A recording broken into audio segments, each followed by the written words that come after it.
it's Samurai here with a review of the Samurai Morpher from Power Rangers Samurai.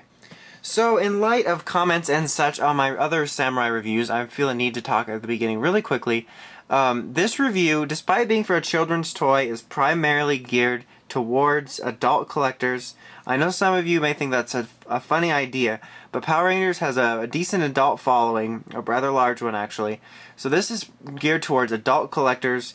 If your kids watch, there may be cussing, so I apologize about that. But all my reviews, including the Power Rangers and Ben 10 ones, are geared towards the more serious collectors. Also, my opinion of a show such as Samurai does not factor in to the review of the toy itself. So anyway, that's all I wanted to say. So regardless of whether this show is the best thing ever or a piece of shit, the toy is going to get judged on its own. So let's go ahead and take a look at the packaging before we look at this outside. Pretty much the same as the Samuraizer packaging, just with a few slight changes. You got the logo up here, and stickers included, yay again. Then you got this Samurai Morpher right here, push buttons for sounds, and then you get Gold Ranger down here. And then on the back, it just shows how you use it by pushing the button. It's closed mode, and then we got a kid here advertising the spin sword. Oh yeah, and then up here we've got kind of a cool shot of the 5 Rangers with the Samurai logo. But so anyway, that's about it for the packaging. I'm going to go ahead and get this open and get on with the review. So we have this thing out of package. Just real quickly, here's the stickers that it comes with. They're pretty much the exact same as the one that came with the Samuraizer, or the Samuraizer, as Tony likes to call it, except with a Shinken Gold, or Gold Ranger sticker. Anyway, so here it is. Yeah, this isn't going to go too well. So, how it looks on the outside, it's all one color gray plastic, kind of swirly-ish, I don't know, but it looks pretty damn bad. It kind of looks like this is what the Samuraizer is before it's painted on the assembly line. Like I said, all gray. You can see the details here where there's supposed to be like a camera and stuff. It says Power Rangers up here, Digital Changer, 2011, or 2011 I guess. Yeah, it's really bad. Oh god. There you have the noise that you get when you leave it on for too long, and it'll, you know, make that ring like from the Sushi Changer. So we got that out of the way. So here it is next to the Samuraizer. I was actually thinking I was gonna like this more because I like Antonio more, and it looked kind of neat on the show. But as you can see here, this is actually done in a shiny red paint, and it's got a black outline. This is all gray. Same here on the back. This actually, this actually has like red paint here and black, and yeah. So open it up. Here it's got like a gold background for the buttons and black buttons, which I guess the gold background's kind of nice. Blue button. It's pretty shiny, dark blue, which looks kind of neat. I mean the color blue, not the thing. Here we have the screen, which looks, from what I remember, pretty accurate to what Antonio's looks like. You got the Power Ranger symbol up here. The bar up here, remember, like service bars, and then batteries. I'm sorry, I'm spacing. And then you got all the elements from the different Samurai Rangers for their symbol power, because that's what Antonio does. So yeah, quick comparison to the inside here. As you can see, black background versus gold. These are all black buttons. These are different. Gold button, blue button, and then of course the different screens. So yeah, those are those compared. Samuraizer and the Samurai Morpher. So anyway, let's go over the sounds. So by pressing this button, just like the Samuraizer, you get like 4 to 5, maybe less, random phrases. Go Power Rangers. Come on Rangers. Time to go. I wish. It's morphin' time.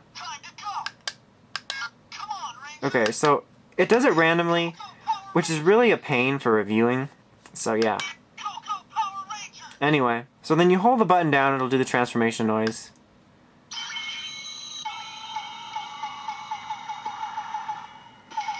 Which is the same as the Sushi Changer. So now, because, I mean, you kind of have to compare it to the Sushi Changer. Now, this is more of a drastic redesign. This is, in the show or the toy or whatever. This is the Sushi Changer, what they use in Shinkenger. Obviously, this piece has been removed, this whole folding disc gimmick. And it's totally different. It's all this kind of white sushi-style device with this knob on it. Obviously completely different. They didn't think the sushi gimmick would work. You open it up, here's the differences. Different pad, everything. Pretty much, other than the concept of the Sushi Changer being more like a phone, essentially, than the Shiro-phone, it's completely different. So there's really not a whole lot to compare. So, sorry if I'm comparing it to the Japanese version. Good.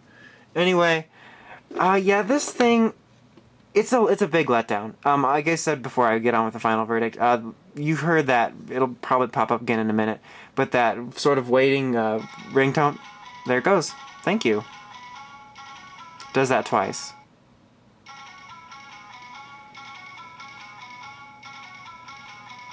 So it uses the same ringtone as the Sushi Changer, which I just had in here. Just like the Samuraizer uses the ringtone from the Shiro-phone. Anyway, so this thing's a disappointment. Now, it doesn't matter about the Shinkenger or the Changer. If my memory was erased of that right now, I still would not like this Morpher.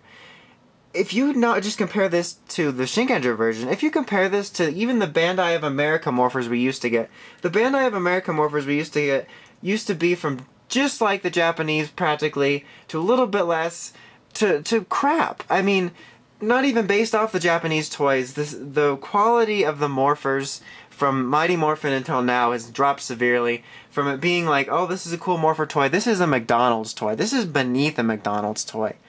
It's just really a huge disappointment. The paint doesn't look accurate at all. On the show, it's more of a shiny silver color, which actually looks nice, and is represented on the packaging, actually. So it looks bad being all gray. The minimal sounds, it feels cheap.